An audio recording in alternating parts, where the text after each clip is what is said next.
Hello, I'm Jennifer Keller, the Programming Coordinator at the Westport Library, and I'm with Milford, Connecticut's first Poet Laureate, Mick Theebs. Every April is National Poetry Month, and this year you may also be seeing the hashtag Shelter in Poetry campaign. So we are celebrating the art of the poem. Thank you for joining me, Mick. Thanks for having me. Great. So let's get started. Is there a poem that you're turning to during these really bizarre times?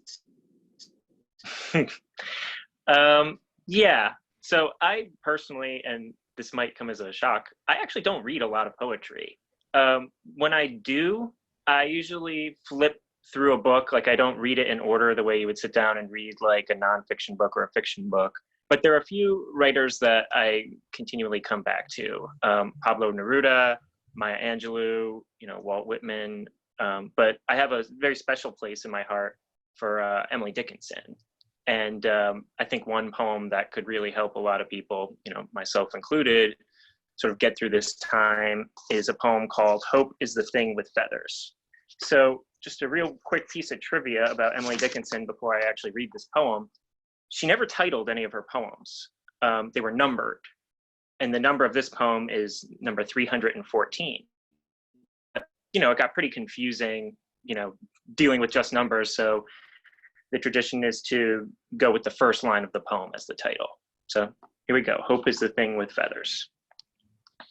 Hope is the thing with feathers that perches in the soul and sings the tune without the words, that never stops at all.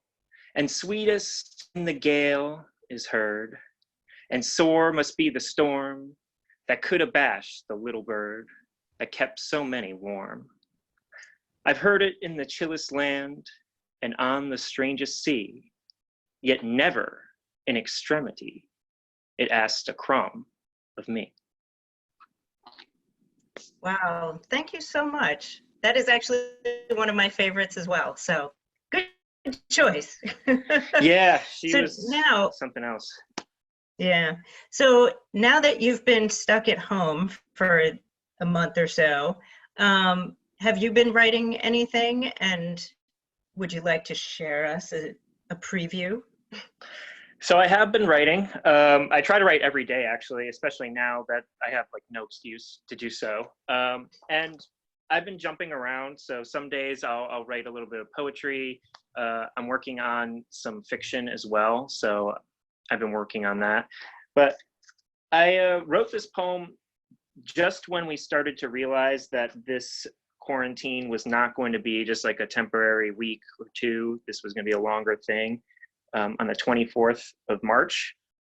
And I actually don't even really remember writing it. I was flipping through my book and I found this poem and I was like, oh, wow, this is something else. Who wrote that? Oh, it's my handwriting. That's weird. So this poem is called Every Room Looks Bigger When You're Not in It. When you haven't lugged every useless object you've accumulated, like barnacles on the hull of a ship, clinging for life with edges as sharp as razor blades, guaranteeing removal will be anything but painless. A room can be an ocean, a container for all those wild possibilities you've been chasing since you were old enough to walk, before it fills up with all those boxes and baggage you must take with you from one home to the next. And once the trucks have been unloaded and all the cars emptied and the guts of those innumerable boxes strewn about the place, you'll stand in the center of that fresh new start that was supposed to be the beginning of the rest of your life. And you'll wonder if this place isn't almost exactly the same as the last one. Ooh, that certainly gives us a lot to think about. All right. So now, in case somebody is sitting at home wanting and thinking, I'm going to finally start writing poetry, what advice would you give that person right now? Well, I'd say the best piece of advice is to just do it. Don't worry about not being perfect or good enough or whatever. Because one thing that you have to remember, like as a person starting out writing, is that all the other writing that you see, all the other writing that is like published and in books, that's the final draft. You don't ever get to see the first draft. And so if you write something and it's not up to your expectations, or if you're afraid to write something because you don't think it's going to be good, know that that's how every single writer in the world works. That first draft is never going to be as good as the final draft. So just do it, just go for it, you know, and have something to say, have like strong feelings. Like even if you know, you just feel strongly about the people in your life that you personally love, or your dog, you know, write about stuff that makes you feel strongly, because that will translate into the writing and people will understand, you know, they'll connect it to their own lives. Great. Well, thank you so much for sharing with the Westport Library community.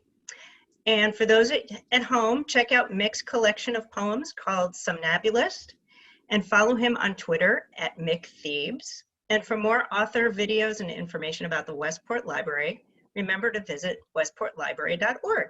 Thank you so much, Mick, and happy writing. Thank you so much for having me.